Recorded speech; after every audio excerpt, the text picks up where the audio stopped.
A destitute family is seeking assistance after they were forced out of their family home by unknown gunmen. A family member says they were forced to vacate the home after it had been allegedly sold by her sister. She claims the house was sold without the consent or knowledge of the family. According to the family, the house was owned by their grandmother. Abazukulu abakhona bawu-6. Kuthe oyedwa wabo omdala owumzukulu wase eqhamuke sephethe ngizothini i-deed of sale, angazini leya khona nje iform ayiletha esezositshela sihleli njalo ekhaya yena usahamba ukuthi ene lo muzi usudayisile. Ehamba nabantu abawu2 athi bathenge kuyena umuzi kodwa uwumzukulu. Sasukuma lapho ke sixake ukuthi saye enkantolo siyobuza ukuthi kungenzeka kanjani ukuthi umuzi udayiswa uwena obengewona wakho.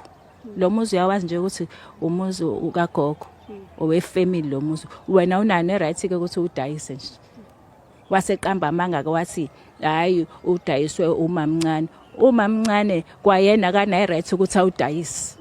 Yabo umuzi okagogo nje phela. Ngoba sebeze bafika ke bashisana wonke.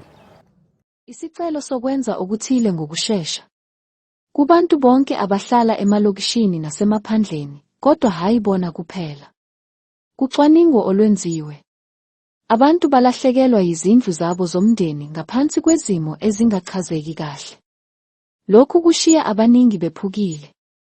Siyacela uma kuyisizathu sakho esodwa sokuvula iprofayela yakho ye-ecosystem, yenza lokho ukuze ugweme lenkinga. Layisha idokumenti emfushane yokufinga echaza izinto njengokuthi nafika nini kulo muzi, abantu ababehlala khona, ukuthi ikhaya lomndeni futhi kungani.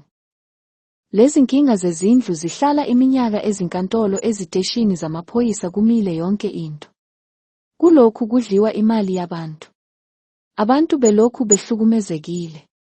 Abanye balaba bantu esibaziyo bebengeke bathengise ngoba bazobe bengenamakhaya. Kodwa uthole umuzi sowathathwa. Kanjani? Ukhumbule ukuthi uma lezi zingxabano ziqala, ukuzixazulula kubiza imali engasukumi phansi. Sicela ube ngumnikazi wolwazi lwakho uligcine endaweni yakho kwi-ecosystem profile.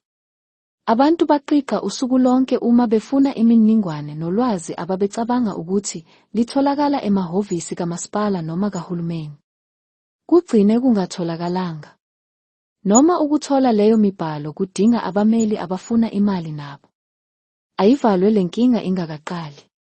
Layisha ama-selfies aqinisekisa ukuthi leli ikhaya lomndeni. Awuthi ngikwehlebele makhelwane. Angithi uyazi i-corruption ibhokile ezweni. Abantu badlelwa imizi bengazi kanjani. Uyakhumbula abokufika bamaspaza bebepha abantu igrosa ngesikweleti bese bedla umuzi.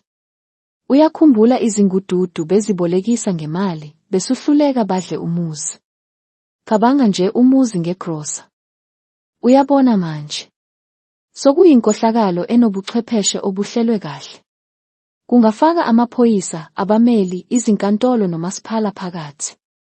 Ukugwema lokukhwabanisa makhelwane. Vula i-ecosystem profile manje. Awudingi ukuya emahhovisi thizeni.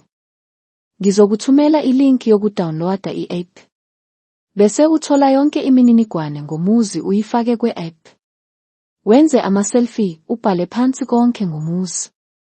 Nokuthi indlu eyomndeni lena. Family house. Phuthuma ukwenze manje, ungalindi ibhadi.